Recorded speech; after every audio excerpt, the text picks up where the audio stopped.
বড় গাছগুলো মেশিনের মাধ্যমে এটা উঠানো হয় উপরে। পানিতে ভিতরে গাছ থাকে, পানির মাধ্যমে ওখানে চেন নিয়ে যায়, ওইটা চেনের মাধ্যমে এটা বাঁধা হয়, বাঁধার পরে ওইখান থেকে এটা বিদ্যুতের সাহায্যে উঠানো হয়। গাছটা উঠানোর জন্য এটার সাথে একটা বিদ্যুতের সাহায্যে মোটর ব্যবহার করা হয় এবং এটার সাথে একটা গিয়ার থাকে। উঠানোর পরে আমরা এটা টলিতে ফেললে এটা মোটামুটি সাইজ করা হয়। বড় কাঠগুলো কাটার জন্য এটা হচ্ছে আপনার টলি মেশিন, আর ছোট কাঠগুলো এটা হাতে কাটা হয়, এটা হচ্ছে সমিল। এখানে ওইরকম কোনো হিসাব নেই, কিন্তু এই কাঠগুলো আপনার আমাদের যে প্রচলিত বর্তমান যে মেশিনগুলো আছে, এই মেশিনগুলো এখানে সব কাঠগুলোই কাটা হয়। এপার থেকে পানিতে এপার আসে, যেমন টলারে করে এপার আসে, আমাদের প্রচলিত বরিশালের ভাষায় টলার বলা হয়। ওই টলারে করে এপার আসার পরে এখান থেকে আমরা বিদ্যুতের মাধ্যমে যে কোনো সিস্টেমে গাছটা উপরে উঠাই। সব কাঠগুলো বেশি না, যেমন মেহগিনি কাঠটা বাসা থাকে, আবার কিছু কাঠ ওইগুলো আবার ডুবে।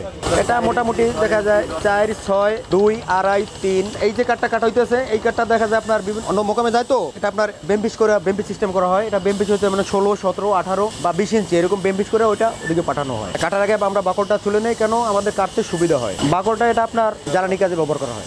গোলকাঠ দিলে এটা আসে বাংলাদেশের বিভিন্ন জায়গা থেকে এখানে আসে, আর দক্ষিণ অঞ্চল থেকে আসে বা বিভিন্ন অঞ্চল থেকেই আসে। বাংলাদেশের প্রত্যেকটা জেলা থেকে এখানে কাঠ আসে। এখান থেকে কাঠ বাংলাদেশের সাইডে অন্যান্য যারা ব্যবসায়িক আছে আশেপাশে, ওনারা এটা কিনে নিয়ে ওইখানে আবার এটা নতুনভাবে বিজনেস করে। এটা আমাদের এখান থেকে গোলকাঠটা এটা মোটামুটি সাইজ করে ঢাকার বিভিন্ন স্থানে বা বাংলাদেশের বিভিন্ন স্থানে এটা বিক্রি করা হয়।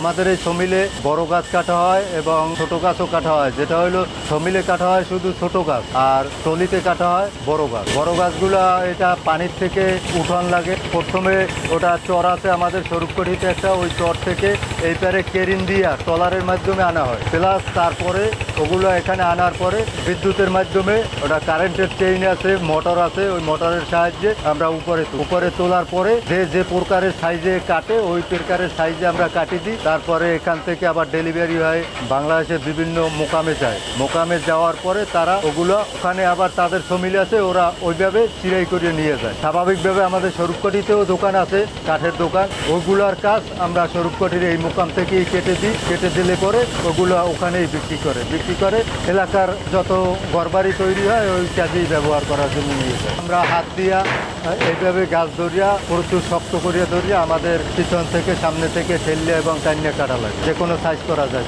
তো ঘরের কাজের জন্য ব্যবহার করা হয়, এই জন্য যেভাবে লাগে ওই সাইজ মতো সে কেটে নিয়ে যায়।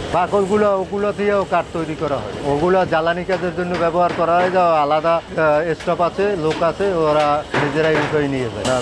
তারা নিজেরা করে নিয়ে যায়, এই জন্য কোনো সমস্যা হয় না। বাকল ওটা শাবল দিয়ে ফেলতে হয়, শাবল দিয়ে কুড়াল দিয়ে এরপরে ফেলতে হয়। প্লেটগুলো আমরা নিজেরাই দাঁড়াই, ওগুলো আমরা নিজেরাই দাঁড়াইয়ে আমরা নিজেরাই কাজ করি। কোনো দুর্ঘটনা তেমন একটা ঘটে না। স্বাভাবিক পর্যায়ে যতটা করা যায় ওভাবেই মানুষ করে।